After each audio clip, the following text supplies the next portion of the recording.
Welcome to a short reflection by Sebastian Mahfoud on Canto 26 of Dante's Purgatorio.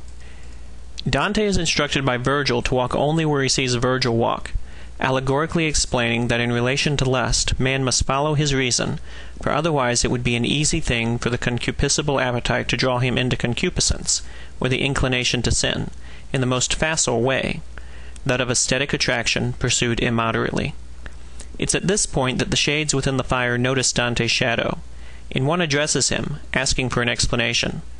Dante is about to respond when he's distracted by a new sight, that of a new band of penitents moving in the opposite direction, kissing one another without pause, each satisfied with the briefest greeting. These are the homosexuals, and they are contrasted with the group of heterosexuals that first stopped Dante, circling in opposite directions as they expiate their guilt. The only other time we saw two groups circling in opposite directions was in the first Bolgia of the Inferno's eighth circle, where the panderers and seducers were being whipped by demons. And the only other time we'll see something like this will be in the fourth sphere of heaven, when we meet the Dominicans and Franciscans in their double garland, two wheels turning together in harmony. The last time we saw homosexuals, however, was in the seventh circle of hell, where Brunetto Latini and his group were racing violently across the burning plain, their acts terminating in sterility. Here, our homosexuals have clearly repented.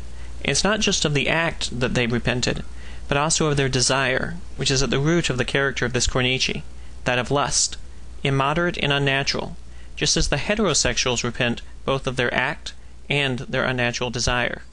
For lust, in either its homosexual or heterosexual guise, is never natural, but a perversion of love. Dante, before he recollects himself, hears the reign of lust cried out by the homosexuals. Sodom and Gomorrah is the first cry, and the second.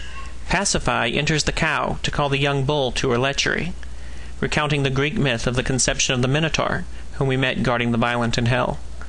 At this, Dante turns to respond to the second request for his identity, and, upon explaining his circumstances, finds he's in the company of Guido Guinizelli, who, like Brunetto Latini, was a kind of intellectual father to him.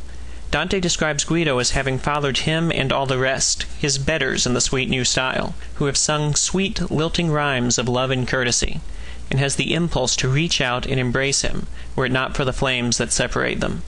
Upon explaining the source of his love to Guido, Dante finds it deflected by Guido onto Daniel Arnaut, as the charism of all souls on this mountain is not so much to deflect praise, but to emphasize the shared value of it. Just praise is more of a communal desert than an individual one. Notice, moreover, these poets who write of love seem themselves so smitten with the subject about whom they were writing, that they fell into a vice characterized by that subject's being a barrier rather than a bridge. The lust that propelled the activity of the heterosexuals and homosexuals of Dante's day was condemned by Christ when he spoke of adultery of the heart, and it has its most profound expression in the spread of pornography in the present day, for such adultery is considered a social norm in the way that it is used as a tool in advertisements, television programming, cinematic explorations of sexual misadventure, and online experimentation in virtual sex.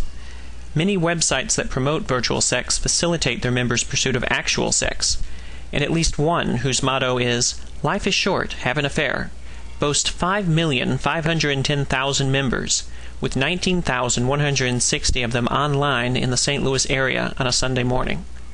This is not a culture that lends itself to the promotion of chastity in interpersonal relationships, and it's meaningful that Dante is warning us against unchaste attitudes that lead to personal and communal perdition.